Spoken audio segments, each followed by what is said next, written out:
शुक्लाम्बरधरं विष्णुं शशिवर्णं चतुर्भुजं प्रसन्नवदनं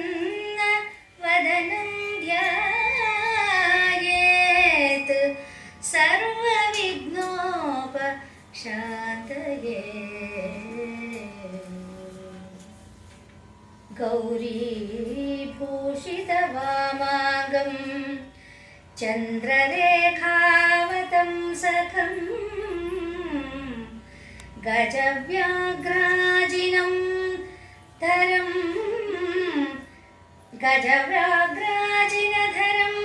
व्यालयज्ञोपवीतिनं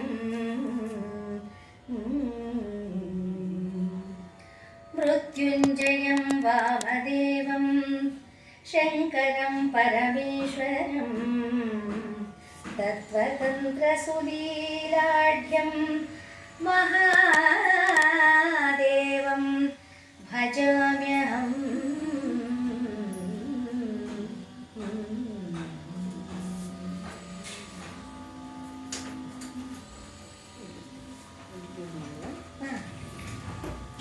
ಈ ದಿನ ರಾಘವಾಂಕನ ಸೋಮನಾಥ ಚರಿತೆಯ ದ್ವಿತೀಯ ಸ್ಥಳದ ಪ್ರವೇಶ ಮಾಡ್ತಾ ಇದ್ದೀವಿ.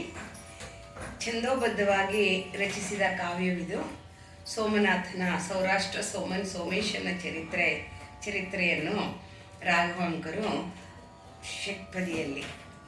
ದಂಡ ಷಟ್ಪದಿಯಲ್ಲಿ ರಚಿಸಿರುವಂಥದ್ದು. ಇದು ಅತ್ಯಂತ ಕಾವ್ಯಮಯವಾಗಿರುವಂಥ ಕಾವ್ಯದ ನವರಸಗಳು ಸೇರಿರುವಂತಹ ಒಂದು ಕಾವ್ಯವಾಗಿದೆ. ಏಸು ಮುನಿವವನು ಎಮ್ಮ ಬಸದಿಯೊಳು ತನ್ನ ಸೋಮೇಶನಂ ನಿಲ್ಲಿಸದೆ ಏ ಪುಂಬನು ಎಂದು ಅಣಕಿಸುವ ದೂಷಕರ ಮೂದಲೆಗೆ ತಂದು ಬಳಿಗುಂಬೆನು ಎನ್ನುತ್ತಂ ಹೋದನಾದಯ್ಯನು. ಈ ದ್ವಿತೀಯ ಸ್ಥಳದ ಮುಖ್ಯವಾದ ಅಂಶವನ್ನ ಈ ಪಲ್ಲವದಲ್ಲಿ ಹೇಳಿದ್ದಾರೆ ರಾಘವಾಂಕರು. ಇಲ್ಲಿ ಆದಯ್ಯ ಬಂದ ಜಂಗಮರಿಗೆ ಉಣಿಸನ್ನು ಕೊಡದೆ ಸ್ವಲ್ಪ ಜನ ಬಂದಂಥ ತಂದೆಯ ಬಂಟರಾದಂಥ ಜೈನ ಮುನಿಗಳು ಅಥವಾ ಜೈನ ಸಂಸಾರಿಗಳನ್ನು ಕರೆದು ತಂದ ಆರೋಗಣೆ ಎಲ್ಲವನ್ನ ಹೊತ್ಕೊಂಡು ಹೋಗ್ಬಿಟ್ಟು ಅವ್ರಿಗೆ ಬಡಿಸಿದ್ದಕ್ಕೆ ಬೇಜಾರಾಗಿದೆ. ಆದಯ್ಯ ಊಟ ಮಾಡೋಕ್ಕಾಗ್ತಾ ಇಲ್ಲ. ಜಂಗಮರು ಹಸ್ಕೊಂಡು ಹೊಟ್ಟೋದ್ರಲ್ಲ, ಜಂಗಮರನ್ನ ಕರ್ಕೊಂಬಂದು ಊಟ ಮಾಡಿಸ್ತೀನಿ ಅಂತ ಹೇಳಿ ಕರ್ಕೊಂಬಂದು ಅವ್ರಿಗೆ ಈ ಥರ ಮಾಡಿದ ಅಡಿಗೆಯನ್ನ ಹೊತ್ಕೊಂಡು ಹೊಟ್ಟೋಗಿದಾರಲ್ಲ ಅನ್ನೋ ವ್ಯಥೆ ಅವನಿಗೆ. ಆಗ ಅವರು ಆ ಊಟ ಮಾಡಿ ಹೋದಂಥವರೆಲ್ಲ ಅವರು ಈ ಪದ್ಮಾವತಿಯ ತಂದೆಯಾದವನು ಎಲ್ಲರೂ ಬಂದು ಅಣಗಿಸ್ತಾರಂಥವನ್ನ.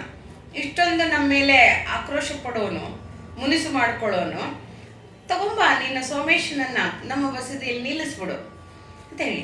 ಇದರಲ್ಲಿ ಏನು ಅಂದರೆ ಕಾವ್ಯರಸದಲ್ಲಿ ನೋಡಬೇಕೇ ವಿನಃ ನಾವು ಬೇರೆ ಯಾವ ಅರ್ಥದಲ್ಲೂ ಇದನ್ನ ತಗೊಳ್ಬಾರ್ದು. ಯಾಕೆಂದರೆ ಆ ಕಾಲದ ಕಾವ್ಯ ಇದು. ಇಲ್ಲಿ ಬರೆದಿರೋದನ್ನೇ ಹೇಳ್ತಾ ಇದ್ದೀವಿ ಅಷ್ಟೇ ನಾವು. ಏಕೆ ನಿಲ್ಲಿಸಿದ ಕಥೆಯ ಉಪಾಧಿಯಲ್ಲಿ ತಿಳ್ಕೊಂಡ್ರೆ ಸಾಕು. ಏಕೆ ಊಟ ಮಾಡ್ತೀಯ ನೀನು? ಇಷ್ಟೊಂದು ಕೋಪ ಇದ್ದರೆ ನಿನ್ನ ಸೋಮೇಶನನ್ನು ಸೌರಾಷ್ಟ್ರದಿಂದ ತಂದು ನಮ್ಮ ಬಸದಿಯಲ್ಲಿ ನಿಲ್ಲಿಸ್ಬಿಡು ಎಂದು ಅಣಕಿಸುವಂಥ, ದೂಷಣೆ ಮಾಡುವಂಥ ಮೂದಲೆಗೆ ಆ ಮನಸ್ಸಿಗೆ ಬೇಸತ್ತು ಅವನೇನು ಮಾಡ್ತಾನೆ, ಆಯಿತು ಸೌರಾಷ್ಟ್ರದ ಸೋಮನಾಥನನ್ನ ತಂದೆ ಊಟ ಮಾಡ್ತೀನಿ ಅಂತ ಹೇಳಿ ಹೋಗಿದಂಥ ಪ್ರಸಂಗವನ್ನು ಈ ದ್ವಿತೀಯ ಸ್ಥಳ ವರ್ಣನೆ ಮಾಡ್ತಾ ಹೋಗುತ್ತೆ. ಚತುರ ಚಂದ್ರೋದಯದ ರಾತ್ರಿಯ ವಿಲಾಸದ ಉನ್ನತಿಯ ಪದುಮಾವತಿಯ ಸಂಗದ ನಿದಾಗ ತೀವ್ರತೆಯ ಕೇಳಿವನದ ಘನಪತಿ ಕರೆನಿಪ ತಾಪಸ್ವಿಗಳ ದೇವರ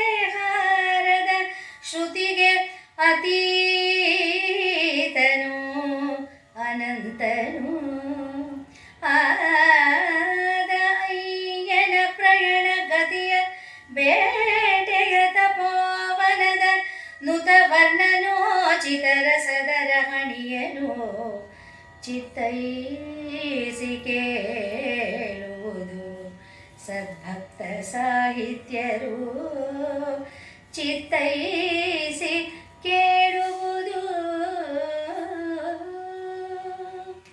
ಈ ಪದ್ಯದಲ್ಲಿ ಸಾಹಿತ್ಯಾಸಕ್ತರು ಭಕ್ತರ ಮನಸ್ಸಿಗೆ ಹೇಳ್ತಾ ಇರುವಂಥದ್ದು.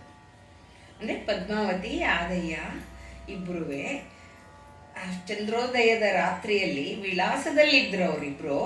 ಆಗ ಘನಪತಿಕರಾದಂಥ ತಾಪಸ್ವಿಗಳು ಜಂಗಮರಂತ ಅವರನ್ನು ದೇಹಾರದ ಅಂದರೆ ದೇಹವನ್ನು ಅರಕೆ ಇರೋದನ್ನು ಆರಿಸುವಂಥ ಶ್ರುತಿಗತಿ ಅಂದರೆ ಅವರ ಆ ನಿಟ್ಟಿನಲ್ಲಿ ಅನಂತವಾದಂಥ ಊಟ ಮಾಡಿಸ್ತೇನೆ ನಿಮಗೆ ಬನ್ನಿ ಅನ್ನೋ ಆಶ್ವಾಸನೆಯನ್ನು ಕೊಟ್ಟು ಆದಯ್ಯ ಆ ಪ್ರಯಾಣ ಮಾಡಿದಂಥ ಅವನ ರೀತಿ ಹೇಗಿತ್ತು ಅಂದರೆ ಬೇಟೆಗೆ ಗುರಿಯಾಗುವಂಥ ಪ್ರಾಣಿ ತಪೋವನಕ್ಕೆ ತಾನೇ ಹೋದಂಗೆ, ಬೇಟೆಗಾರನ ಹತ್ತಿರಕ್ಕೆ ಹೋದ ಹಾಗೆ. ಇಲ್ಲಿ ಶಿವ ಬೇಟೆಗಾರನಾಗ್ತಾನೆ, ಬೇಟೆಯ ಪ್ರಾಣಿಯಂತೆ ಆದಯ್ಯ ಇದ್ದಾನೆ.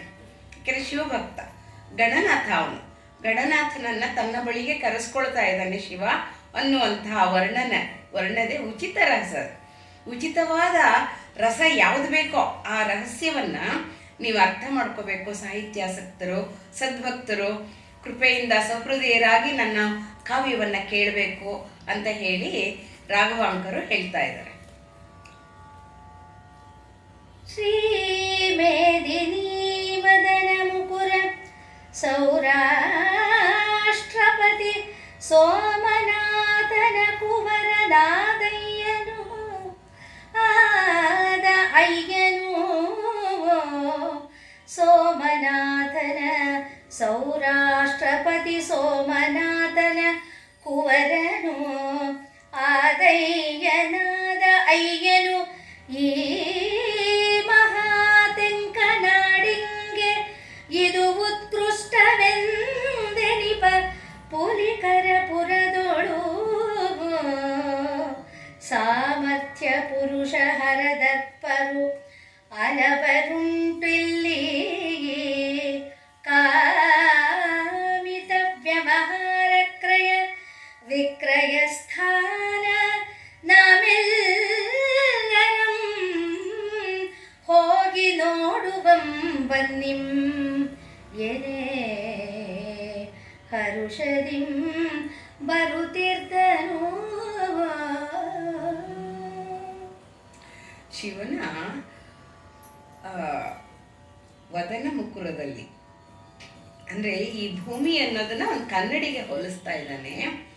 ಆ ಭೂಮಿಯ ಕನ್ನಡಿಯಲ್ಲಿ ಸೌರಾಷ್ಟ್ರಪತಿ ಸೋಮನಾಥನ ಕುವರನಾದಂಥ ಮಗನಾದ ಆದಯ್ಯನು ಈ ಮಹಾ ತೆಂಕನಾಡಿಗೆ ಬಂದಿದ್ದಾನೆ. ಯಾತಕ್ಕೆ? ವ್ಯವಹಾರಕ್ಕೆ ಬಂದಿದ್ದಾನೆ, ಸೌರಾಷ್ಟ್ರದಿಂದ ಬಂದಿದ್ದಾನೆ. ಮುತ್ತು ರತ್ನ ತನ್ನ ಸಂಘದವರೊಟ್ಟಿಗೆ ವ್ಯಾಪಾರ ಸಾಪಾರಕ್ಕಾಗಿ ತಂದೆ ಕಳಿಸಿದವರು, ಇವನಿಗೆ ಬೇಕಾದವ್ರನ್ನೆಲ್ಲ ಕಳಿಸಿದ್ದಾರೆ ತಂದೆ.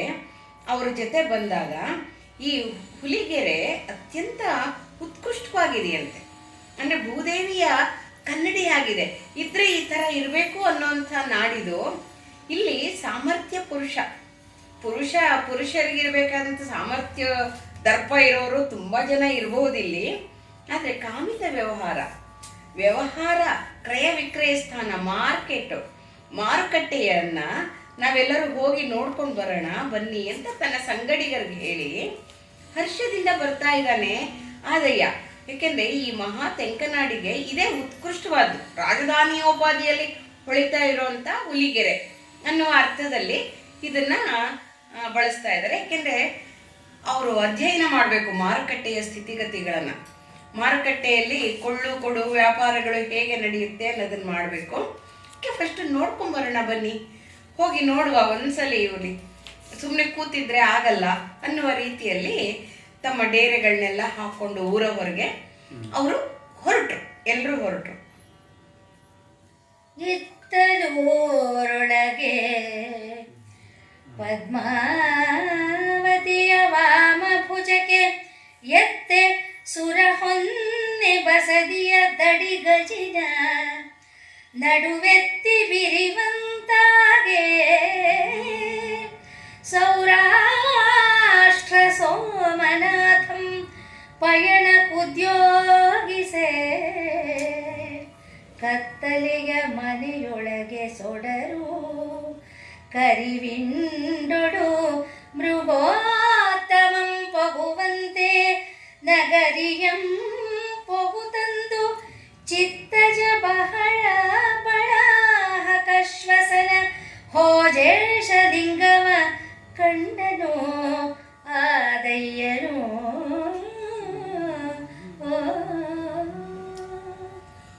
ಹುಲಿಗೆರೆಯ ಊರೊಳಗೆ ಕಾಲಿಡುತ್ತಿದ್ದ ಹಾಗೆ ಊರೊಳಗಿದ್ದಂಥ ಪದ್ಮಾವತಿ ಎಂಬ ಸ್ತ್ರೀರತ್ನಕ್ಕೆ ಎಡಭುಜವು ಅಲ್ಲಾಡಿ ಶುಭ ಸೂಚನೆಯನ್ನು ಕೊಟ್ಟಿತು.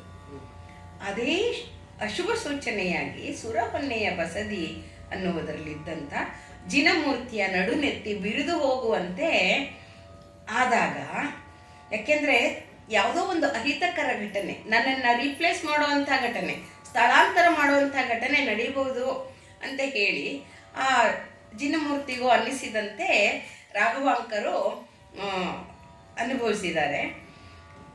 ಇಲ್ಲಿ ಆದಯ್ಯ ಹುಲಿಗೆರೆಗೆ ಬಂದ ಪದ್ಮಾವತಿಗೆ ಶುಭ ಸೂಚನೆಗಳಾಯಿತು, ಬಸದಿಯಲ್ಲಿದ್ದ ಜಿನಮೂರ್ತಿಗೆ ಅಶುಭಕರವಾದಂಥ ಸೂಚನೆಗಳಾಯಿತು. ಸೌರಾಷ್ಟ್ರದ ಸೋಮನಾಥನು ಕೈಲಾಸದಿಂದ ಭುವಿಗೆ ಬರಲು ಪ್ರಯಾಣಕ್ಕೆ ಉಜ್ಜುಗಿಸ್ಕೊಂಡ ತನ್ನಂತಾನು.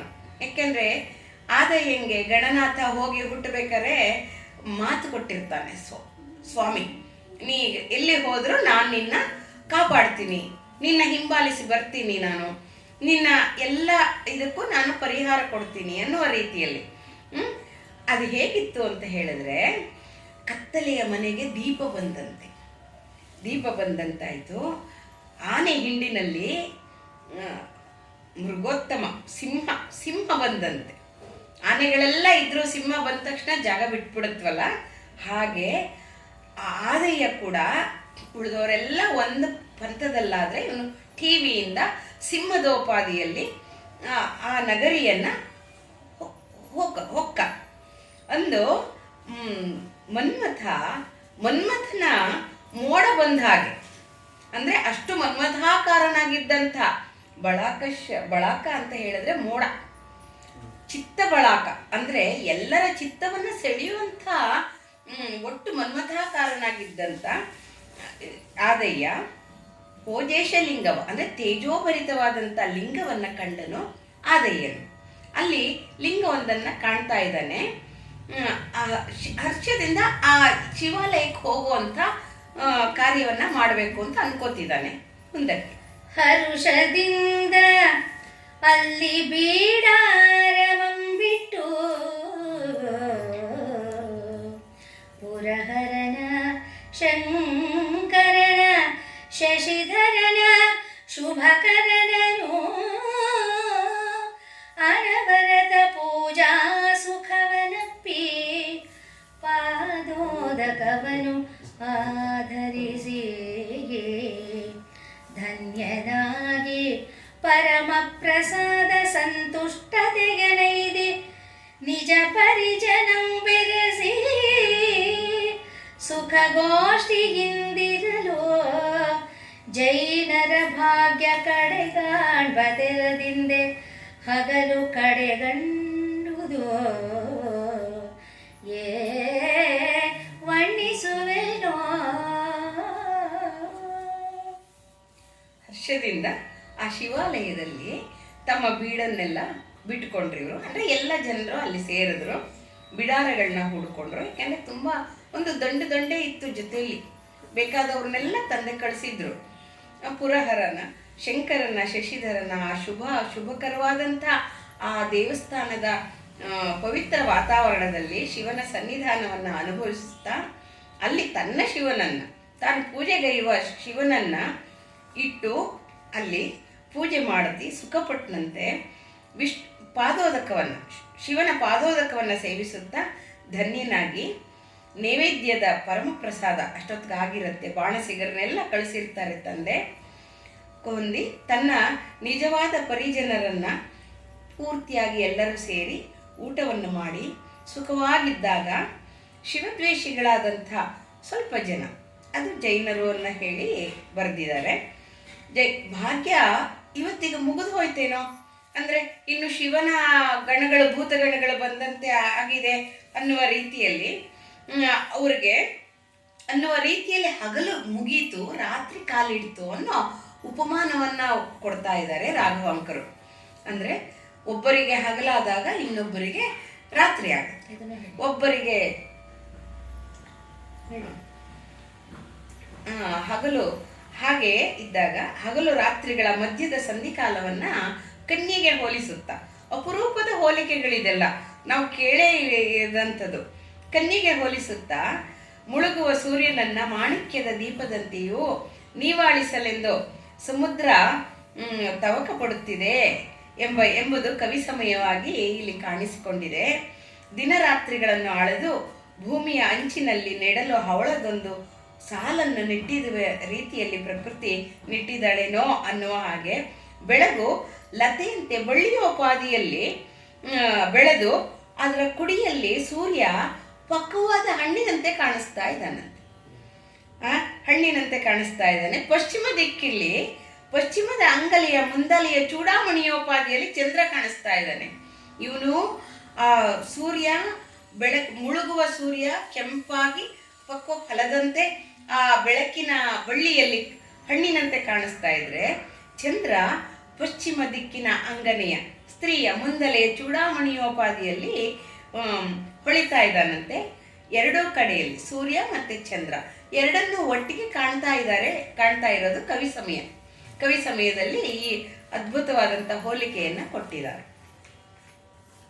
ನಡೆಯುಡುಗಿ ಮುಪ್ಪಾಗಿ ಕಾಂತಿ ಮಸುಳಿಸಿ ತೇಜವಡಗಿ ಹುಟ್ಟಿದ ಠಾವನಗಲಿ ಬೇರೊಂದೆಸೆಯ ಕಡೆಗೆ ಸಾರ್ವಂತಾಗುದೀಗ ಹಿಂದೆನ್ನ ಹೆಸರೆಂದೋ ಓಡುವ ಕತ್ತಲೆ ಹೊಡಕರಿಸಿ, ಹಿಂದೆನ್ನ ಹೆಸರೆಂದೋ ಓಡುವ ಕತ್ತಲೆ ಹೊಡಕರಿಸಿ ಬರುತ್ತಿದೆ ಎನ್ನಾಳಿಕೆಗೆ ಸಸಿಯ ಮುಂಗುಡಿ ದಾಳಿ ಬರುತ್ತಿದೆ ಇವಂ ಕಂಡು ಜೀವಿಪೆನು ಎನ್ನೊಡಲಾಸೆಗೇಕೆಂದು ಲಜ್ಜೆಯಿಂದಿಳಿವಂತೆ ಬಿದ್ದನು ಇನನು ಅಬ್ದಿಯೊಳಗೆ. ಸೂರ್ಯನು ಮುಳುಗುವಿಕೆಯನ್ನ ಒಂದು ಸುಂದರವಾದಂಥ ಉಪಮಾನಗಳಲ್ಲಿ ವರ್ಣಿಸಿದ್ದಾರೆ ಕವಿಗಳು. ನೀರಿನಲ್ಲಿ ಬಿದ್ದಂಥ ಸೂರ್ಯ ನನ್ನ ಕತೆ ಮುಗೀತು, ಹಗಲೆಂಬ ಸ್ತ್ರೀ ಅಂತ ಹೇಳಿ ಹಗಲು ಅನ್ನೋ ಸ್ತ್ರೀ ಚಿಂತೆಯಿಂದ ಕುಂದಿ ಕಪ್ಪುಗಾಗ್ತಾ ಇದ್ದಾಳೇನೋ, ಗಾಳಿ ಎಂಬ ಸುಕುಮಾರನನ್ನು ಪಡೆದ ಸಂಧ್ಯಾ ಸ್ತ್ರೀಯು ಕಪ್ಪು ಕಂಬಳಿಯನ್ನು ಹೊದ್ಕೊಂಡ್ಬಿಟ್ಟಿದ್ದಾಳೇನೋ, ಕಪ್ಪು ಕಂಬಳಿಯನ್ನು ಹೊದ್ಕೊಂಡು ಆ ಗಾಳಿಯ ಜೊತೆಯಲ್ಲಿ ಗಂಗಾ ಪೂಜೆಗೆ ಹೊಳೆಯ ಬಳಿ ಬಂದಂತೆ ಕಾಣಿಸ್ತಾ ಇದೆಯೇನೋ ಎನ್ನುವ ರೀತಿಯಲ್ಲಿ ಕಾಣ್ತಾ ಇದೆ. ಅದ್ಭುತವಾದಂಥ ಹೋಲಿಕೆ ಇದು. ಏಕೆಂದರೆ ಸಂಧ್ಯಾ ಒಂದು ಸ್ತ್ರೀ, ಹಗಲೆಂಬ ಸ್ತ್ರೀ, ಸೂರ್ಯ ಇನ್ನೇನು ಮುಳುಗ್ತಾ ಇದ್ದಾನೆ ಅಂತ ಅವಳು ಚಿಂತೆ ಮಾಡಿ ಕುಂದು ಕಪ್ಪಗಾಗ್ತಾ ಇದ್ದಾಳೆ. ಸಂಧ್ಯಾ ಸ್ತ್ರೀ ಮಗನನ್ನ ಕರ್ಕೊಂಡು, ಸುಕುಮಾರನೆಂಬ ಮಾರುತನನ್ನ ಕರೆದುಕೊಂಡು ಸಂಧ್ಯೆ ಕಪ್ಪು ಕಂಡಲಿಯನ್ನು ಹೊದ್ಕೊಂಡು ಗಂಗಾ ಪೂಜೆಗೆ ಸೂರ್ಯ ಮುಳುಗುವುದನ್ನ ಪ್ರತಿಬಿಂಬಿಸ್ತಾ ಇರುವಂಥ ಆ ನೀರಿನ ಹತ್ತಿರ ಬಂದಿದ್ದಾಳೆ. ಹೊಳೆಯ ಬಳಿ ಬಂದಂತೆ ಸೂರ್ಯನಿಂದ ಕೆಂಪಗೆ ಕಾದು ಮನೋಹರವಾಗಿ ಸಾಕಾಗಿ ಕಪ್ಪಾಯ್ತೋ ಎನ್ನುವಂತೆ ವಿಸ್ತಾರದಿಂದ ಕಾಳಗತ್ತಲೆ ಆವರಿಸ್ಕೊಂಡು ಬರ್ತಾ ಇದೆ. ಕಾಳಗತ್ತಲೆ ಅನ್ನೋದು ಬಳ್ಳಿಯೋಪಾದಿಯಲ್ಲಿ ಹಬ್ಬಿ ಬರ್ತಾ ಇದೆ. ಆಕಾಶದ ಮಡಿಲನ್ನ ಮೆಲ್ಲಗೆ ಆವರಿಸ್ತಾ ಇದೆ. ಆವರಿಸುವಂಥ ಆ ಒಂದು ಪ್ರಸಂಗವನ್ನ ಅತ್ಯದ್ಭುತವಾಗಿ ರಾಘವಾಂಕರು ವರ್ಣಿಸಿದ್ದಾರೆ.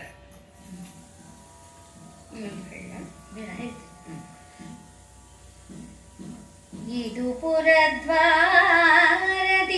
ಜನಿಸಿ ಪರ್ವಿದ ಪಾಪದ ಒದವೋ ಕಮಳಿನಿ ಇನಿಗೆನ ಅಸ್ತಮಿಸಿದ ಅಳಲು ಉರಿಯಲಿ ಒದವಿ ಮುಂಗುಡಿ ಬರಿದು ಗಗನಮಂ ತಳ್ಕಿಡಿದು ಬೆಂದ ಕಾರ್ಬುಗೆಯೋಯನೆ ಇದು ಕಡಲ ಕಡೆವೆಡೆಯೋಳು ಅಹಿರಾಜನುಗುಳ್ದ ವಿಷ ಮದನಾರಿ ಮುಡಿದು ಪಿಡಿದುರಸಿ ಬಿಡಲು ಒಡನೆ ಮಗುಳ್ದದು ಲೋಕಮಂ ಲೋಕಮಂ ನುಂಗಲೆಂದು ಪರ್ವಿದುದೋ ಪೇಳುನೆ ರಾತ್ರಿ ಕಣ್ಗೆಸೆದುದು. ರಾತ್ರಿ ಆವರಿಸಿದ್ದನ್ನ ಎಷ್ಟು ಚಂದವಾಗಿ ವರ್ಣಿಸಿದ್ದಾರೆ ರಾಘವಾಂಕರು. ಅಷ್ಟೇ ಚಂದದ ರಾಗದಲ್ಲಿ ಗಮಕಿ ಅವರು ಹಾಡಿದ್ದಾರೆ. ಪೂರ್ವಪುರದ ಬಾಗಿಲಿಂದ ಹುಟ್ಟುಬಿಟ್ಟು ಹಾರಿದ, ಅಂದರೆ ಅಲ್ಲಿಂದ ಹುಟ್ಟಿ ಹಾರಿದಂಥ ಪಾಪ, ಅದರಿಂದ ನನಗೆ ಇದು ಹೀಗಾಗ್ಬಿಡ್ತಾ ಅನ್ನೋ ಹಾಗೆ ಕಮಲಿನಿ ಅಂದರೆ ಕಮಲದ ಹೂಗಳು ಪ್ರಿಯಕರ ಅಸ್ತಮಿಸಿದನೆಂದು ಗೋಳಾಡ್ತಂತೆ. ನಾನು ಅದು ಉರಿಯಾಗಿ ಮುಂದುವರೆದು, ಅವಳ ಗೋಳು ತೀರ್ಲಾರ್ದಂಗೆ ಮುಂದುವರೆದು ಗಗನವನ್ನು ಆವರಿಸಿ ಕಪ್ಪು ಹೊಯ್ಯೋಪಾದಿಯಲ್ಲಿ ರಾತ್ರಿ ಆವರಿಸ್ತಾ ಇದೆ ಅನ್ನೋದನ್ನ ಬರೆದಿದ್ದಾರೆ. ಅದು ಹೇಗೆ ಕಾಣಿಸ್ತಾ ಇದೆ ಅಂದರೆ, ಸಮುದ್ರ ಮಥನ ಕಾಲದಲ್ಲಿ ಕಡಿಯುವಾಗ ವಾಸುಕಿ ಅನ್ನುವ ಆ ಹಾವು ಉಗುಳಿದ ವಿಷವನ್ನ ಕೋಪದಿಂದ ಒರೆಸ್ತಾನಂತೆ ಶಿವ, ಉಗುಳುಬೇಡ ಅಂತ. ಆ ವಿಷ ಆ ಕಡೆ ಹಾರೋಗಿ ಲೋಕವನ್ನೆಲ್ಲ ಆವರಿಸ್ಕೊಳ್ತಾ ಇದೆಯೇನೋ ಎನ್ನುವಂತೆ ಕವಿ ಕಲ್ಪನೆಯನ್ನ ಮಾಡಿದ್ದಾರೆ. ಮತ್ತೆ ಶಿವನ ಕೈಯಿಂದ ತಪ್ಪಿಸ್ಕೊಂಡು ಲೋಕ ನುಂಗಲು ಬರ್ತಾ ಇದೆಯೇನೋ ಎಂಬಂತೆ ಆ ರಾತ್ರಿ ಅತ್ಯಂತ ಶೋಭಾಯಮಾನವಾಗಿ ಕಾಣಿಸ್ತಾ ಇದೆಯಂತೆ. ಒಂದ್ ಕಡೆ ಸೂರ್ಯ ಮುಳುಗ್ತಾ ಇದ್ದಾನೆ, ಇನ್ನೊಂದ್ ಕಡೆ ಕತ್ತಲು ಹಬ್ಬುತ್ತಾ ಇದೆ, ಒಂದ್ ಕಡೆ ಚೂಡಾಮಣಿಯಂತೆ ಚಂದ್ರ ಬೆಳಗ್ತಾ ಇದ್ದಾನೆ. ಎಷ್ಟು ಅದ್ಭುತವಾದ ರಾತ್ರಿಯನ್ನ ವರ್ಣಿಸಿದ್ದಾನೆ ರಾಘವಾಂಕರು. ಮಿಕ್ಕುಮಾಸುವ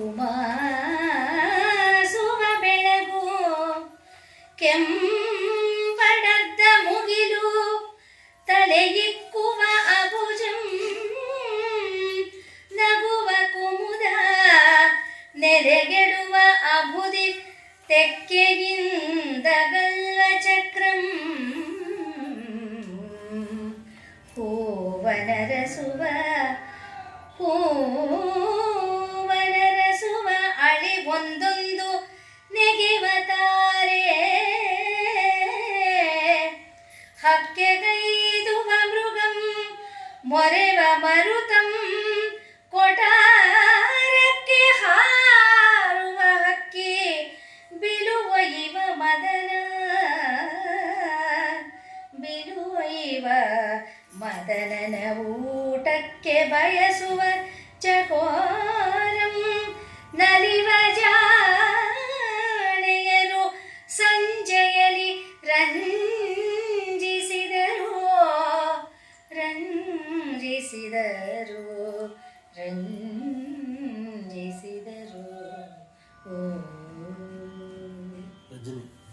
ಹೇಗೆ ಕಾರ್ಗತ್ತಲು ಆಕ್ರಮಿಸಿತ್ತು ಅಂದರೆ, ಹೆಜ್ಜೆ ಊರಿದ್ರೆ ನೆಲ ಇದೆ ಅಂತ ಗೊತ್ತಾಗ್ತಿತ್ತಷ್ಟೆ.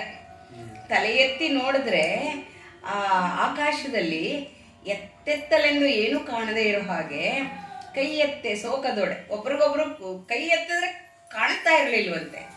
ದೆಸೆಯುಂಟೆಂದು ದೂರದ ಒಳ್ನುಡಿಗೆ ಎಳೆದು, ಅಂದರೆ ದೂರದಿಂದ ಇರುವಂಥ ಒಂದು ಸಣ್ಣ ಸಣ್ಣ ದೀಪಗಳು ನರಲೋಕ ಇದು ಅಂತ ನಂಬಿ ಆ ಕಡೆಯಿಂದ ಈ ಕಡೆಗೆ ಆ ನೆಪ್ಪಿನ ಮೇಲೆ ಬರಬೇಕು.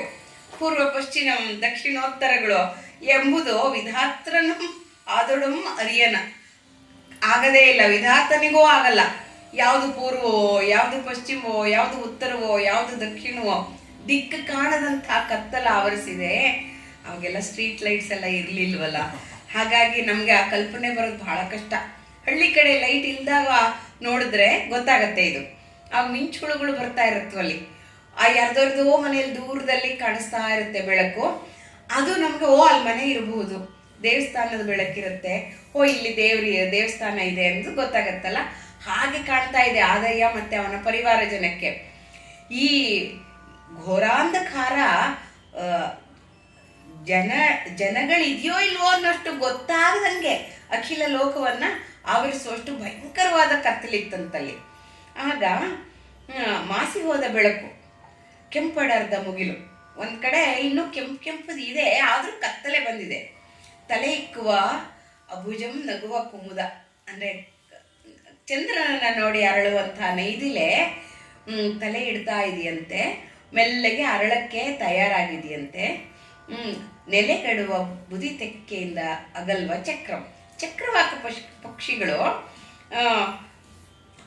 ಬೆಳದಿಂಗಳಿಗೋಸ್ಕರ ಬಂದಿವಿಯಂತೆ, ಬೆಳದಿಂಗಳು ಕುಡಿಯೋಕ್ಕೋಸ್ಕರ ಒಂದನ್ನೊಂದು ಒಪ್ಕೊಂಡು ಕೂತಿರತ್ವಂತವು ಬೆಳದಿಂಗಳು ಬರೋವರೆಗೂ.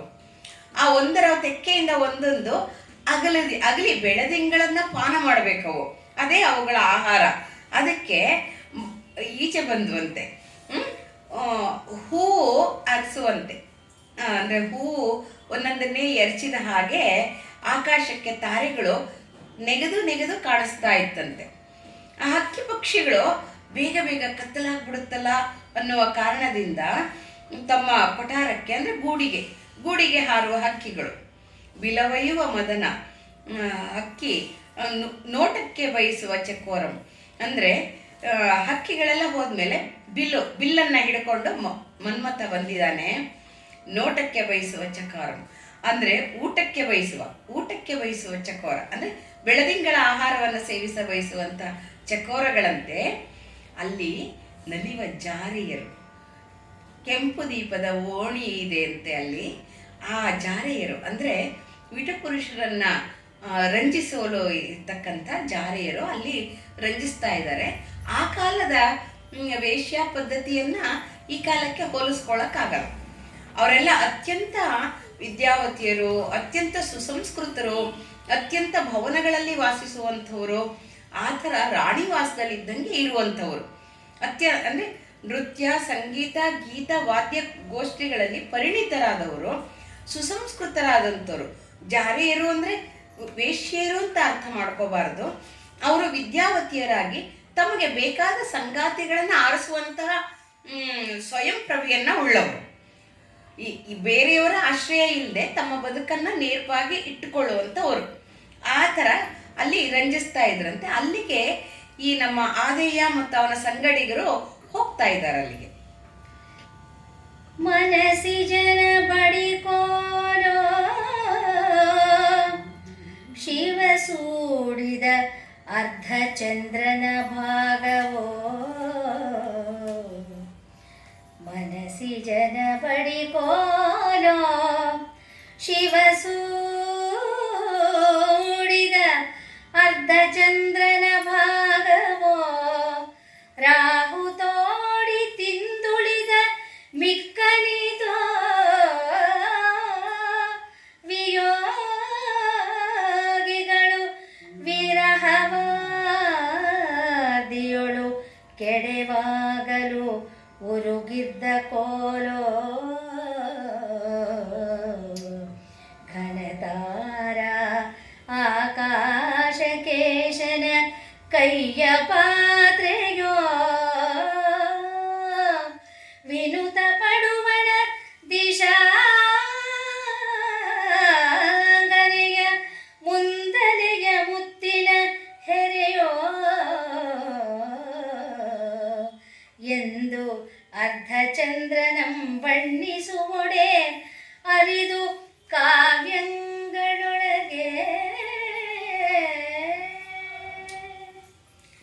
ಚಂದ್ರನನ್ನು ವರ್ಣಿಸುವಂಥ ಒಂದು ಪದ್ಯ ಅತ್ಯಂತ ಸೊಗಸಾಗಿದೆ. ಮನ್ಮಥನ ಕೋಲಿದ್ದ ಹಾಗೆ ಇದಾನಂತೆ ಚಂದ್ರ, ಅಂದರೆ ಅಷ್ಟು ಮನಸ್ಸನ್ನು ಚಿತ್ತಾಕರ್ಷಕವಾಗಿದ್ದಾನೆ. ಶಿವ ಅರ್ಧ ಚಂದ್ರನ ಮುಡ್ಕೊಂಡಿದ್ನಲ್ಲ, ಅವನು ಬಿಟ್ಟಿದ್ದು ಇನ್ನು ಅರ್ಧ ಚಂದ್ರ ಇಲ್ಲಿದ್ದಾನೇನೋ ಅನ್ನುವ ಹಾಗೆ. ರಾಹು ತಿಂದು ಮಿಕ್ಕುಳಿದದ್ದು ಚಂದ್ರನನ್ನು ಉಗಿದಿದ್ದಾನೇನೋ ಅನ್ನುವಂತೆ ವಿಯೋಗಿಗಳು, ಅಂದರೆ ವಿರಹಾಗ್ನಿಯಲ್ಲಿ ಬೀಳ್ತಾ ಇರುವಂಥ ವಿಯೋಗಿಗಳು ಚಂದ್ರನನ್ನ ತಮ್ಮ ವಿರಹ ಅನ್ನುವ ಸಮುದ್ರವನ್ನು ಕಡಿಯಲು ಉಪಯೋಗಿಸ್ಕೊಂಡು ಅಲ್ಲಾಡಿಸಿ ಅರ್ಧ ಕಾಣಿಸ್ತಾ ಇದ್ದಾನೇನೋ ಅನ್ನೋ ಹಾಗೆ. ಘನತಾರಾಕೇಶನ ಅಂದರೆ ಆಕಾಶದ ತಾರೆಗಳ ಈಶ್ವರ ಇದಾನಲ್ಲ ಚಂದ್ರ, ಅವನ ಕೈಯ ಪಾತ್ರೆಯೋ ಎಂಬಂತೆ ಪಡುವಣ ಪಶ್ಚಿಮ ದಿಶಾಂಗನೆಯ ಮುಂದೆಲೆಯ ಮುತ್ತಿನ ಆಭರಣದಂತೆ ಅರ್ಧಚಂದ್ರನನ್ನು ಬಣ್ಣಿಸುವುದು ಕಾವ್ಯಕ್ಕೆ ಅತ್ಯಂತ ಭೂಷಣವಾಗಿದೆ ಅನ್ನೋದು ಪದ್ಯಾರ್ಥ. ಹೇಗಿದೆ ಅಂದರೆ ಇದು ಮನ್ಮಥನು ತನ್ನ ಬಾಣದಿಂದ ಮಸೆಕಲ್ಲಿಂದ ಬಡಿಕೋಲು ಶಿವನ ಅರ್ಧ ಭಾಗವನ್ನು ಮುಡಿದು ಮಿಕ್ಕರ್ಧ ಭಾಗವನ್ನು ಬಿಟ್ಟಿದ್ದಂತನೋ ಹಾಗೆ ಒಂದು ಉಪಮಾನವನ್ನು ಕೊಟ್ಟು ಸಮುದ್ರವನ್ನು ಕಡೆಯುವಾಗ ವಿರಾಹಿಗಳು ಆ ಕಡೆಯ ಹಾಲು ಅಲುಗ್ತಾ ಹಾಗಿರುವಂಥ ಕಡುಗೋಲು ಗಗನದ ಕೈಯ ಪಾತ್ರೆಯೋ, ಗಗನದ ಪಾತ್ರೆ ಇದ್ದ ಹಾಗೆ ಇದಾನಂತೆ ಚಂದ್ರ. ಅಂದರೆ ಗಗನ ಅನ್ನೋ ಆಕಾಶದ ಈಶ್ವರ ಇದಾನಲ್ಲ, ಅವನ ಕೈಯಿಂದ ಪುಟ್ಟ ಪಾತ್ರೆ ಹಿಡ್ಕೊಂಡಂಗೆ ಇದ್ದಾನೆ. ಪಶ್ಚಿಮ ದಿಕ್ಕಿನ ಸ್ತ್ರೀಯ ಮುಂದಲೆಯ ಮುತ್ತಿನ ಆಭರಣವೋ ಎಂದು ಅರ್ಧಚಂದ್ರನನ್ನು ಬಣ್ಣಿಸುವಂತೆ ಈ ಪದ್ಯ ಅತ್ಯಂತ ಸೊಗಸೆನಿಸುತ್ತದೆ. ಕುಸುಮ ಶರವಂ ಮದನ ಮಸೆವ ಪಡುಕಿನ ಅದೊಂದು ಹೊಸ ಸಾಣೆಯೋ, ಗಗನವನಿದೆಯಚ್ಚಾಡಲ್ಕೆ ಪಸರಿಸಿದ ನಕ್ಷತ್ರಕ ವಡಿಕೆಗಳೆಡೆಯೊಳಿಟ್ಟ ಇಟ್ಟು ಅಳುಪಿಟ್ಟ ಇಳಿಪಿಟ್ಟ ರಜತದ ಹಲ್ಲೆಯೋ, ಪಸರಿಸಿದ ನಕ್ಷತ್ರಕ ವಡಿಕೆಗಳೆಡೆಯೊಳು ಇಳಿಪಿಟ್ಟ ರಜತದ ಹಲ್ಲೆಯೋ, ಒಸೆ ದುರತಿ ನಿಟ್ಟಿಸುವ ಕನ್ನಡಿಯೋ, ಮನುಮಥನ ಮಿಸುಪ ಚಕ್ರವೋ, ತಿಳಿದ ಬೆಳುದಿಂಗಳಂ ವಸುಧೆಗೊಸೆದು ಖಚರರು ಸುರಿವ ಭಾಂಡವೋ ಎಂದೆನಿಸಿ ಮೂಡಿತ್ತು ಶಶಿಬಿಂಬವೋ. ಇದರಲ್ಲೂ ಮತ್ತೆ ಚಂದ್ರನನ್ನೇ ವರ್ಣಿಸ್ತಾ ಇದ್ದಾರೆ ರಾಘವಂಕರು. ಮನ್ಮಥನು ತನ್ನ ಬಾಣವನ್ನು ಮಸಿಯಕ್ಕೆ ಹೊಸ ಸಾಣೆಕಲ್ಲಿಟ್ಟಿದ್ದಾನೇನೋ ಅನ್ನೋ ಹಾಗೆ ಚಂದ್ರ ಕಾಣಿಸ್ತಾ ಇದ್ದಾನಂತ. ಅಂದರೆ ತನ್ನ ಬಾಣವನ್ನು ಚುಪ್ ಮಾಡೋಕ್ಕೆ ಮಸಿತಾರಲ್ಲ, ಅದಕ್ಕೆ ಚಂದ್ರ ಸಾಣೆಕಲ್ಲಿದ್ದಂಗೆ ಇದ್ದಾನಂತೆ. ಹಾಗೆ ಗಗನ ಅನ್ನೋ ಸ್ತ್ರೀ ಅವಳು ಏನು ಮಾಡಿದ್ದಾಳೆ, ನಕ್ಷತ್ರವನ್ನು ಮಡಿಕೆಗಳಲ್ಲಿ ಇಟ್ಟು ಗುರುತುಗೋಸ್ಕರ ಇಳಿಬಿಟ್ಟ ಬೆಳ್ಳಿಯ ಫಲಕದಂತೆ ಚಂದ್ರ ಕಾಣಿಸ್ತಾ ಇದ್ದಾನಂತೆ. ಇಲ್ಲಿ ನಾನು ನಕ್ಷತ್ರ ಮಡಿಕೆಗಳನ್ನ ಅಂದರೆ ಒಂದು ನಕ್ಷತ್ರಗಳ ಗುಂಪನ್ನು ಇಟ್ಟಿದ್ದೀನಿ ಅನ್ನೋದು ಅವಳಿಗೆ ಬೇಗ ಅರ್ಥ ಆಗಬೇಕು. ಹಾಗೆ ಫಲಕಗಳನ್ನು ಇಟ್ಟಿದ್ದಂಗೆ ಕಾಣಿಸ್ತಿದ್ದಾನಂತೆ ಚಂದ್ರ. ರತಿ, ಮನ್ಮಥನ ಪತ್ನಿಯಾದಂಥ ರತಿ ತನ್ನನ್ನು ನೋಡಿಕೊಳ್ಳುವ ಕನ್ನಡಿ ಹಾಗೆ ಚಂದ್ರ ಇದ್ದಾನಂತೆ. ಅವಳಿಗೆ ಅಲಂಕಾರಕ್ಕೆ ಬೇರೆ ಕನ್ನಡಿ ಇಲ್ಲ, ಚಂದ್ರನೇ ಅವಳ ಅಲಂಕಾರ. ಮನಸ್ಸನ್ನು ಮಥಿಸುವಂಥವನವನು, ಮನಸ್ಸನ್ನು ಕಳೆದು ಅಲ್ಲಾಡಿಸಿ ಚಿತ್ತಾಕರ್ಷಕವಾಗಿ ಇರುವಂಥ ಚಕ್ರವಾಗಿ ಅಂದರೆ ಕಡುಗೋಲಾಗಿ ಕಾಣಿಸ್ತಾ ಇದ್ದಾನಂತೆ, ಚಕ್ರದ ಹಾಗೆ ಕಾಣಿಸ್ತಾ ಇದ್ದಾನಂತೆ. ಅಂದರೆ 1ಕ್ಕೆ 100 ಪಟ್ಟು ವೇಗವನ್ನು ಪಡ್ಕೊಳ್ಳುವಂಥ ಚಕ್ರ. ಇರದಂಥ ವೇಗವನ್ನು ಚಂದ್ರ ಪಡ್ಕೊಂಡು ಮನಸ್ಸುಗಳನ್ನು ಆಳ್ತಾನೆ ಅನ್ನುವಂಥ ಅರ್ಥ ಬರುತ್ತೆ. ಖೇಚರರು, ರೆಕ್ಕೆಗಳನ್ನು ಹಾಕ್ಕೊಂಡಿರುವಂಥ ಯಕ್ಷ ಗಂಧರ್ವ ಖೇಚರರಿದ್ದಾರಲ್ಲ, ಅವರುಗಳು ಆ ರೆಕ್ಕೆ ದೇವತೆಗಳು ಆಕಾಶದಲ್ಲಿ ಸುರಿಯುವಂಥ ಭಾಂಡ ಅಂದರೆ ತಮ್ಮ ಕೈಯಲ್ಲಿರುವಂಥ ಆ ಕುಂಭದಿಂದ ನಕ್ಷತ್ರವನ್ನು ಸುರಿದಿದ್ದಾರಂತೆ ಆಕಾಶಕ್ಕೆ. ಅಂದರೆ ಅಷ್ಟೊಂದು ನಕ್ಷತ್ರಗಳು ಕಾಣಿಸ್ತಾ ಇದೆ. ಪಾತ್ರೆಯೋ ಎನ್ನುವಂತೆ ಆ ಶಶಿಬಿಂಬದ ಅಂದ ಅತ್ಯಂತ ಸುಮಧುರವಾಗಿತ್ತು ಎನ್ನುವ ಮಾತನ್ನ ಈ ಪದ್ಯ ಹೇಳುತ್ತೆ. ಬೆಳೆದ ಕತ್ತಲೆ ಮುತ್ತು ಹಣಿತುದೋ, ಕುಮುದಿನಿಯ ಕೆಳೆಯ ಬಹಳ ಅಮಳ ಸಂಧ್ಯಾ ವನಿತೆ ಭುವನವಂ ಮಳೆಯ ಜದಿ ಧವಳಿಸಿದಳೋ, ರೂಪ ನಡಗಿಸಿ ದಿವಾಕರನ ಕಿರಣಗಳು ಜಳಜಮಂ ನೋಡ ಬಂದವೋ, ಚಕೋರಿಗಳ ನಿರ್ಮಲ ಹರುಷ ಬೆಳೆಯಿತೋ ಎಂಬ ಒಂದೆಂಬ ಸಂದೇಹಕ್ಕೊಳಗಾಗಿ ಚೌಪಟಂಬರಿದು ಪಸರಿಸಿತು ಬೆಳದಿಂಗಳು ಎಲ್ಲ ಕಡೆಗಳು ಪಸರಿಸಿತು. ಇನ್ನೊಂದು ತುಂಬ ಸೊಗಸಾದ ರಾತ್ರಿ ಸರಿಯಾಗಿ ಆಗಿಬಿಟ್ಟಿರುವಂಥ ವೇಳೆಯನ್ನು ವರ್ಣಿಸ್ತಾ ಇದ್ದಾರೆ. ಮುತ್ತಿದ ಕತ್ತಲೆಯನ್ನು ಸ್ವಲ್ಪನಾದರೂ ಕಡಿಮೆ ಮಾಡುವ ಹಾಗೆ, ಭಾಗಿಸುವಂತೆ, ಬೆಂಡಾಗಿಸುವಂತೆ, ಮುತ್ತು ಚೆಲ್ಲಾಡಿದ ಹಾಗೆ ಆ ನಕ್ಷತ್ರಗಳು ಕಾಣಿಸ್ತಾ ಇದೆ. ಕುಮುದ ಪುಷ್ಪಗಳ ಗೆಳೆಯರಾದಂಥ ಚಂದ್ರಬಂಧನೆಂದು ಸಂಧ್ಯಾಸ್ತ್ರೀ ಅಂದರೆ ಸಾಯಂಕಾಲದ ಮುಸ್ಸಂಜೆ ಹೊತ್ತಿನಲ್ಲಿರುವಂಥ ಆ ವನಿತೆ, ದಿಗ್ವನಿತೆ ಶ್ರೀಗಂಧವನ್ನು ಚೆಲ್ಲಾಡ್ತಾ ಇದ್ದಾಳೆ, ಸುಗಂಧವನ್ನು ಚೆಲ್ಲಾಡ್ತಾ ಇದ್ದಾಳೆ. ಅಂದರೆ ರಾತ್ರಿ ರಾಣಿ ಪುಷ್ಪಗಳೆಲ್ಲ ರಾತ್ರಿ ಅರಳುವಂಥ ಹೂಗಳೆಲ್ಲ ಬಿರಿತಾ ಇದ್ದಾವೆ. ಸೊ ಪರಿಮಳ ಹರಡಿದೆ ಎಲ್ಲ ಕಡೆಯಲ್ಲೂ. ನಕ್ಷತ್ರಗಳಂತೆ ಮಾರುವೇಷದಲ್ಲಿ ಬಂದಂಥ ಸೂರ್ಯ ಕಿರಣಗಳು ಏನಾದರೂ ಕಮಲವನ್ನು ಕದ್ದು ನೋಡೋಕ್ಕೆ ಬಂದಿದಾವ ಎನ್ನುವಂತೆ ಕಾಣಿಸ್ತಾ ಇದೆಯಂತೆ. ಅಂದರೆ ಅಷ್ಟು ಪ್ರಖರವಾಗಿ ಬೆಳಗ್ತಾ ಇದೆ. ಚಕ್ರವಾಕಗಳ ಪಕ್ಷಿಗಳ ರೆಕ್ಕೆಗಳು ಬೆಳದಿಂಗಳನ್ನು ಆಸ್ವಾದನೆ ಮಾಡುತ್ತಾ ಅವುಗಳು ರೆಕ್ಕೆ ಬಡಿತಾ ಇದ್ದಾರೆ. ಅವು ಚೆದರೋಗ್ತಾ ಇದೆ ಆ ನಕ್ಷತ್ರಗಳು. ಅಂದರೆ ಹಾಲಿನ ಸಮುದ್ರದ ಲೆಕ್ಕೆ ಅಲ್ಲಾಡ್ಸಿದ್ರೆ ಹನಿಗಳು ಚೆಲ್ಲತ್ತಲ್ಲ, ಹಾಗೆ ಇಡೀ ಬಾನಿನ ತುಂಬೆಲ್ಲ ಆ ಚಕ್ರವಾಕಗಳ ಸಂತೋಷವೇ ನಕ್ಷತ್ರಗಳಾಗಿ ಹರಡಿದೆಯೋ ಎನ್ನುವಂತೆ, ಅವುಗಳ ಸಂತೋಷವೇ ಬೆಳದಿಂಗಳಾಗ್ಬಿಟ್ಟಿದೆಯೋ ಎನ್ನುವಂತೆ ಅನುಮಾನ ಬರುವಂತೆ ನಾಲ್ಕು ಕಡೆಗೂ. ಅಂದರೆ ಯಾರೋ ಬಂದು ನಕ್ಷತ್ರಗಳನ್ನು ಎರಚುತ್ತಾ ಇದ್ದಾರೆ. ಮಾಯಾದಂಡದಿಂದ ಆಕಾಶದ ತುಂಬೆಲ್ಲ ಚಿತ್ರ ಬರೆದ ಹಾಗೆ ಬರುತ್ತಲ್ಲ, ಆ ಥರ ಆಗ್ತಾ ಇದೆ. ಹಾಗೆ ಹಬ್ಬು ಬಿಟ್ಟಿದೆ ಬೆಳದಿಂಗಳು. ಅದರಿಂದ ಸ್ವಲ್ಪ ಬೆಳಕು ದಾರಿ ಕಾಣಿಸ್ತಾ ಇದೆ. ತುಂಬ ಗಾಢಾಂಧಕಾರ ಇರೋದೆಲ್ಲ ಈ ನಕ್ಷತ್ರಗಳಿಂದ ಗಾಢಾಂಧಕಾರ ಕಮ್ಮಿ ಆಗ್ತಾ ಇದೆ ಅನ್ನೋ ಅರ್ಥ ಬರುತ್ತೆ ಈ ಪದ್ಯದಲ್ಲಿ. ಕುಂದದ ಅಂದಂದಿಗೆ ಬಂದು ಕಾಡುವರಾಗುವು ಇಂದಿನ ಒಂದಿನ ವೆಗಿದಯಿಸಲ್ ಬಾರದಂದದಿಂದ ಒಂದು ಪಾಯಮಂ ಮಾಡ್ಪೆನೆಂದು ವಿಧು ಬಿಂಬಕ್ಕೆ ನಡೆಗೋಂಟೆ ಇಕ್ಕಿಸಿದನೋ.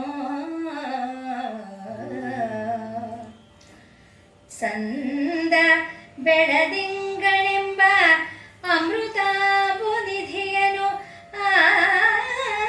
ಆನಂದದಿಂದ ಉತ್ತರಿಸಲೆಂದು ತಾನೊಲಿದೇರಿ ನಿಂದ ಹರುಗೋಲ್ ಬಟ್ಟೆಗೆನಿಸಿ ಶಶಿಮಂಡಲದ ಪರಿವೇಶವು ಎಸೆದಿದ್ದುದು.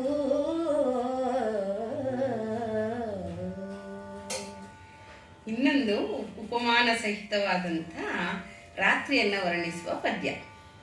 ಕುಂದದೆ ಅಂದಂದಿಗೆ ಬಂದು ಕಾಡುವ ರಾಹು. ಕೆಟ್ಟವರು ಕುಂದದೆ ಕಾಡ್ತಾರಂತೆ, ಹಾಗೆ ರಾಹು ದಿನದಿನವೂ ಕಾಡಿಸ್ತಾ ಇದ್ದಾನಂತೆ ಚಂದ್ರನನ್ನು. ಕೆಟ್ಟದನದ ಭಾರ ತಡೆಯಲಾರದೆ ಎಷ್ಟು ದಿನ ಇವನನ್ನು ನಾನು ಕಾಡಿಸ್ತಾನೆ ಇರಬೇಕು ಅಂತ ಹೇಳಿ ಚಂದ್ರನನ್ನು ಒಂದು ತಡೆಗೋಡೆ ಹಾಕಿಸ್ದಂಗೆ ಇದೆಯಂತೆ. ಅಂದರೆ ನಕ್ಷತ್ರದ ಆಕಾಶಗಂಗೆ ಅಂತೀವಲ್ಲ ನಾವು, ಮಿಲ್ಕಿ ವೇ, ಅದರದ್ದು ಮೇಲ್ಗಡೆ ಕೆಳಗಡೆ ಎಲ್ಲ ನಕ್ಷತ್ರಗಳ ಬೇಸ್ಮೆಂಟ್ ಇದೆ, ಮೇಲ್ಗಡೆ ಚಂದ್ರ ಪತಾಕೆ ಹಾಕಿ ಕಾಣಿಸ್ತಾ ಇದ್ದಾನಂತೆ. ನಕ್ಷತ್ರದ ಸಾಲು ಅವನಿಗೆ ತಡೆಗೋಡೆ ಹಾಕಿಸ್ದಾಗೆ ಕಲ್ಪನೆ ಮಾಡ್ತಾ ಇದ್ದಾರೆ. ಹಾಗೆ ಒಂದು ಉಪಾಯ ಮಾಡ್ತೀನಿ ತಡಿ ಅಂತ ಹೇಳಿ ತಡೆಗೋಡೆ ಹಾಕಿಸ್ಬಿಟ್ಟಿದ್ದಾನೆ. ಹಾಗೆ ಬೆಳದಿಂಗಳು ಅನ್ನೋ ಅಮೃತದ ಸಮುದ್ರ ಇದೆಯಲ್ಲ, ಅದರಲ್ಲಿ ಆನಂದದಿಂದ ಇದೆಷ್ಟು ಚೆನ್ನಾಗಿದೆ ಅಂತ ಹೇಳಿ ತಾನು ಮುಳುಗಿ ಹೇಳ್ತಾ ಇದ್ದಾನಂತೆ. ತಾನು ಒಲಿದು ಏರಿ ಪ್ರೀತಿಯಾಗಿ ಬರೋದು, ಮುಳುಗೋದು ಮತ್ತೆ ಹೇಳೋದು. ಆ ಬೆಳಕಿನ ಸಮುದ್ರದಲ್ಲಿ ಮುಳುಗಿ ಏಳಿ ಹರಿಗೋಲ್ನಾಗೆ, ಅಂದರೆ ಒಂದು ದೋಣಿಯೋಪಾದಿಯಲ್ಲಿ ಚಂದ್ರ ತೇಲ್ತಾ ಇದ್ದಾನಂತೆ. ಅದು ಅಷ್ಟಂಥ ಸೊಗಸಾದಂಥ ಕವಿ ಕಲ್ಪನೆ ಇದು. ಪರಿವೇಶವನ್ನು ಹಾಕೊಂಡ್ಬಿಟ್ಟಿದ್ದಾನೆ ಅವನೇ. ಹರಿಗೋಲೆ ತಾನೇ ಮುಳುಗ್ತಾ ಇದೆ, ಹೇಳ್ತಾ ಇದೆ. ಅಂಬಿಗನ ಸಹಾಯ ಇಲ್ಲದೆ ಬೆಳಕಿನ ದೋಣಿಯಾಗಿ ಕಾಣಿಸ್ತಾ ಇದ್ದಾನಂತೆ ಚಂದ್ರ. ಅಂತ ರಾತ್ರಿಯಲ್ಲಿ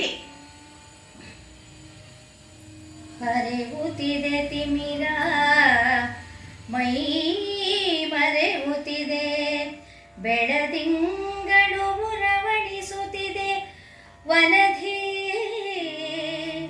ಗಗನ ಗಣದೊಳು ಶಶಿಗೆರಳೆ ದುವ್ವಾಳಿಸುತ್ತಿದೆ, ಬೀದಿ ಬೀದಿಯುಳು ಬೆಳು ಮುಸುಕು ಮಸಗುತ್ತಿದೆ, ಬಿರಿಯುತ್ತಿದೆ ಹೂಗಂಪು ಬೆರಸಿ, ಬರುತ್ತಿದೆ ಮಂದ ಮರುತ, ಸರಗೈವುತ್ತಿವೆ ಕೋಗಿಲೆಗಳು. ಈ ಹೊತ್ತು ಪುರವ ನೋಡುವೆನು ಎಂದು ಹೊರವಂಟನು ಆದಯ್ಯ 15 ಸಖರ ಸಹಿತ ಹೊರವಂಟನು.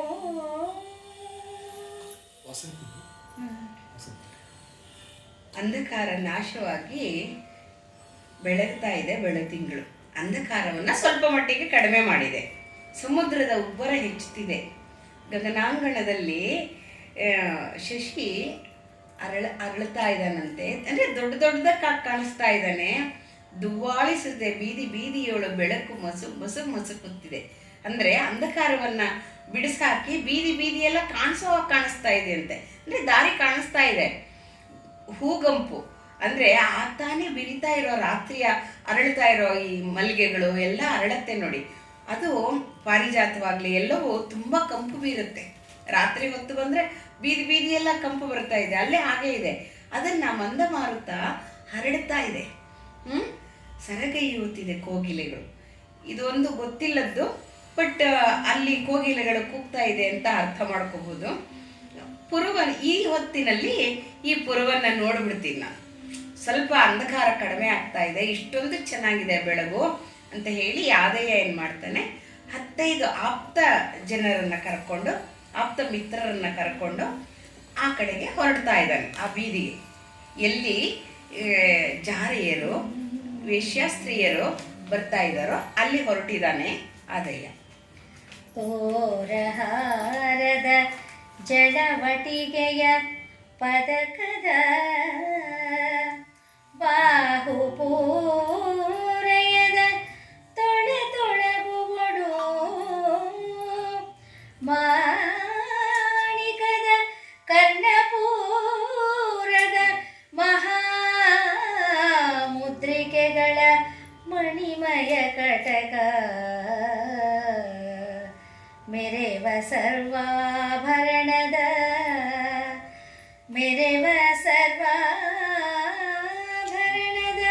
ಮಣಿಮಯ ಕಟಕ, ಕರ್ಣಪೂರದ ಮಹಾಮುದ್ರಿಕೆಗಳು, ಮಾಣಿಕದ ಕರ್ಣಪೂರದ ಮಹಾಮುದ್ರಿಕೆಗಳ ಮಣಿಮಯ ಕಟಕ, ಸೌರಭ್ಯ ಚಂದನೋ ಉದ್ವರ್ತದಿಂ ವಕ್ಷದೊಳು ಸಾರೈಸಿ ಎಚ್ಚ ಸಾದನೋ ತೀರಿ, ಬಳಿಕ ಕಿವಿದಾರಿ ಮುಸುಕಿದ ಮೃಗಮದದ ಸೊಬಗನು, ಅಡಿಯಿಟ್ಟನು ಅಪ್ರತಿಮನು ಆದಯ್ಯನು, ಅಡಿಯಿಟ್ಟನು.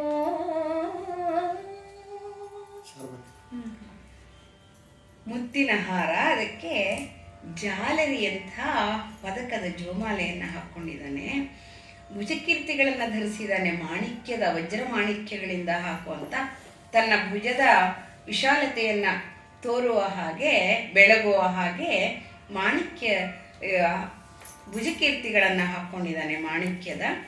ಹಾಗೆ ಕರ್ಣಕ್ಕೆ ಕರ್ಣಕುಂಡಲಗಳನ್ನು, ವಜ್ರಮಯ ಮಹಾಕುಂಡಲಗಳನ್ನು ಹಾಕ್ಕೊಂಡಿದ್ದಾನೆ.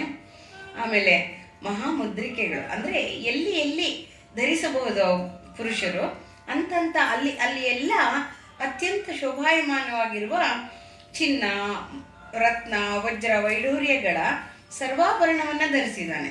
ಏಕೆಂದರೆ ಕಡಿಮೆ ಆದವನಲ್ಲ. ಅವರ ತಂದೆಯವರು ಅತ್ಯಂತ ಶ್ರೇಷ್ಠ ವಣಿಕರು. ಹಾಗಾಗಿ ವಜ್ರ ವೈಢೂರ್ಯಗಳಲ್ಲೇ ಅವನನ್ನು ಸಾಕಿ ಬೆಳೆಸಿದ್ದು. ಅವನ ತೊಟ್ಟಿಲು ಕೂಡ ವಜ್ರದ್ದಾಗಿರುತ್ತೆ ಅಂತ ಬರೀತಾರೆ. ಹಾಗೆ ಚಂದನ ಎಷ್ಟು ಸುಗಂಧಭರಿತವಾದಂಥ ಶ್ರೀಗಂಧ ಚಂದನವನ್ನು ಲೇಪನ ಮಾಡಿಕೊಂಡಿದ್ದ ಅವನ ವಕ್ಷಸ್ಥಳದಲ್ಲಿ ಅಂದರೆ ಸಾರೈಸಿ ಅದು ಅವನು ಬರ್ತಾ ಇದ್ದರೆ ಸಾಕು, ಅದು ಹರಡ್ತಾ ಇತ್ತಂತೆ. ಆ ಮೃದುವಾದಂಥ ಶ್ರೀಗಂಧ ಚಂದನದ ಲೇಪನಗಳು. ಬಳಿಕ ಹೇಗೆ ಕಾಣಿಸ್ತಿದ್ದ ಅಂದರೆ ಸಣ್ಣ ದಾರಿ, ಕಿವಿದಾರಿ ಅಂದರೆ ಕಿರುದಾರಿ ಮುಸುಕಿದ ಆ ಕಿರುದಾರಿಯಲ್ಲಿ ಸಿಂಹ ಟಿವಿಯಲ್ಲಿ ಆ ಸೊಬಗನ್ನು ಧರಿಸ್ಕೊಂಡು ಈ ನವತರುಣನಾದಂಥ ಆದಯ್ಯ ಅಪ್ರತಿಮ ಅಂತ ಬರೀತಾರೆ ರಾಘವಾಂಕರು. ಅಂದರೆ ಆದಯ್ಯ ಸೊಬಗಿನಿಂದ ಬರ್ತಾ ಇದ್ದಾನೆ ಟಿವಿಯಿಂದ ತನ್ನ ಸಂಗಡಿಗರೊಟ್ಟಿಗೆ. ಅದು ಎಷ್ಟು ಚಂದವಾಗಿ ಕಾಣಿಸ್ತಾ ಇದೆ ಅಂದರೆ ಕಣ್ಣಿಗೆ ತಂಪನ್ನು ಉಂಟು ಮಾಡುವಂಥ ಪದ್ಯ ಇದು. ಹೀರೋ ನಮ್ಮ ಕಥಾ ನಾಯಕ ಆದಯ್ಯ ಹೀಗೆ ಕಾಣಿಸ್ತಾ ಇದ್ದಾನೆ. ಇಟ್ಟ ಕತ್ತುರಿಯ ತಿಲಕದ ಕಪೋಲದೊಳು ಜವುಗಿಟ್ಟು ಒಸರುವಂತೆ ಒಟ್ಟಿಕೊಂಡ ಪುಣುಗಿನ ಕಂಪನು ಒಟ್ಟೈಸಿ ತುರುಬಿದ ಕದಂಬ ಕುಸುಮಕ್ಕೆರಗಿ ಮಂಡಳಿಪ ಮರಿದುಂಬಿಯ ಉಟ್ಟಧವಳ ಬರದ ಹಡಪಿಗನ ಕೈಯಲ್ಲಿ ಅಳವಟ್ಟ ವೀಳೆಯದ ಚೆಲುವು ಆವರಿಸಿ ಮನುಮಥನ ಕಟ್ಟಲಗಿನ ತೆರದಿ ನಡೆದು ಪುರವೀದಿಯೊಳು ಬರುತ್ತಿದ್ದನು ಆದಯ್ಯನು. ಆದಯ್ಯನ ವರ್ಣನೆಯನ್ನೇ ಈ ಪದ್ಯವು ಕೂಡ ಮಾಡುತ್ತೆ. ಹಣೆಗೆ ಕಸ್ತೂರಿ ತಿಲಕವನ್ನು ಇಟ್ಟಿದ್ದಾನೆ. ಪುನುಗಿನ ಕಸ್ತೂರಿ ಕಂಪು ಕದಪಿನಲ್ಲಿ ಲೇಪಿಸ್ಕೊಂಡಿದ್ದಾನೆ. ಮೈಗೆಲ್ಲ ಶ್ರೀಗಂಧ ಚಂದನದ ಲೇಪನ, ಮುಖಕ್ಕೆ ಕಸ್ತೂರಿ, ಪುನುಗಿನ ಕಸ್ತೂರಿ ಅಂತ ಹೇಳ್ತಾರೆ. ಪುನುಗು ಅನ್ನೋ ಮೃಗದ ನಾಭಿಯಲ್ಲಿ ಇರುತ್ತಂತೆ ಇದು. ಹಾಗೆ ಭೃಂಗಗಳು ನೆರೆದಂತೆ ಸೊಗಸಾದ ಗುಂಗುರು ಕೂದಲು. ಅವನ ಕಮಲವನ್ನು ಮಧುಪಾನಕ್ಕೋಸ್ಕರ ಬಂದವೇನೋ ಅನ್ನುವ ರೀತಿಯಲ್ಲಿ ಆ ಗುಂಗುರಾದಂಥ ಕೂದಲು ಹರಡಿಕೊಂಡಿದೆಯಂತೆ. ಅದು ಅತ್ಯಂತ ಶೋಭಾಯಮಾನವಾಗಿ ಕಾಣಿಸ್ತಾ ಇದೆಯಂತೆ. ಕದಂಬ ಕುಸುಮಕ್ಕೆ ಅಂದರೆ ಬಾಳೆ ಇದಕ್ಕೆ ಸುತ್ತ ಸುಳಿತಿರತ್ತಲ್ಲ, ಅಂದರೆ ಅದು ದೊಡ್ಡ ಹೂವು, ಸುತ್ತ ಮಧುಕರಗಳು ಅಂದರೆ ಜೇನುನೊಣಗಳು ಅವು ಇವು ದುಂಬಿಗಳೆಲ್ಲ ಸುತ್ತ ಇರೋ ಹಾಗೆ ಅವನ ಕೂದಲು ಮುಖಕ್ಕೆ ಒಂದು ಅಂದವನ್ನು ಕೊಟ್ಟಿದೆಯಂತೆ. ದುಂಬಿಗಳ ಪಾದಿಯಲ್ಲಿ ಮುಖವನ್ನು ಸುತ್ತುವರೆದಿದ್ದಾವೆ. ಧವಳಾಂಬರವನ್ನು ಹುಟ್ಟಿದ್ದಾನೆ. ಬಿಳಿ ರೇಷ್ಮೆ ರೇಷ್ಮೆ ಕಚ್ಚಪಂಚೆಯನ್ನು ಹಾಕ್ಕೊಂಡಿದ್ದಾನೆ. ಹಡಪಿಗ ಇದ್ನಲ್ಲ, ಅವನಿಗೆ ಕೈಯಲ್ಲಿ ತಾಂಬೂಲ ಮುಡಿಸ್ಕೊಳ್ಳೋನು. ಅವನ ಕೈಯಿಂದ ಆಗಾಗ ತಾಂಬೂಲವನ್ನು ವೀಳೆಯನ್ನು ತಗೊಂಡು ಬಾಯಿಗಿಟ್ಕೊಂಡು, ಬಾಯೆಲ್ಲ ಕೆಂಪಗಾಗಿದೆ, ಅದು ಅತ್ಯಂತ ಚೆಲುವಾಗಿ ಕಾಣಿಸ್ತಾ ಇದ್ದಾನಂತವನು. ಮನ್ಮಥನ ಕತ್ತಿ ಚೆನ್ನಾಗಿ ಸಾಣೆ ಹಿಡಿದ ಕತ್ತಿಯ ಥರದಿ ಬರ್ತಾ ಇದ್ದಾನೆ ಆದಯ್ಯ. ಅಂದರೆ ಮನ್ಮಥನೇ ಬಂದಂತೆ ಇದೆ ಆ ಕವಿಗೆ ತನ್ನ ಕಥಾನಾಯಕ ಅತ್ಯಂತ ಚೆಲುವಾಂತ ಚೆನ್ನಿಗ ಎನ್ನುವ ರೀತಿಯಲ್ಲಿ ಈ ಪದ್ಯ ವರ್ಣಿಸುತ್ತೆ. ಕದಂಬ ಕದಂಬ ಮರ ಇದೆಯಲ್ಲ ಅದ್ರದ್ದು ಕದಂಬ, ಕದಳಿ ಅಲ್ಲ, ಕದಂಬ ಗುಂಡುಗಿರುತ್ತದು, ಗುಂಡುಗಿರುತ್ತೆ, ಟೆನ್ನಿಸ್ ಬಾಲ್ ಇದ್ದಂಗಿರುತ್ತೆ, ಟೆನ್ನಿಸ್ ಬಾಲ್ ತರ ಇರುತ್ತೆ. ಸರ್ 16 ಪದ್ಯ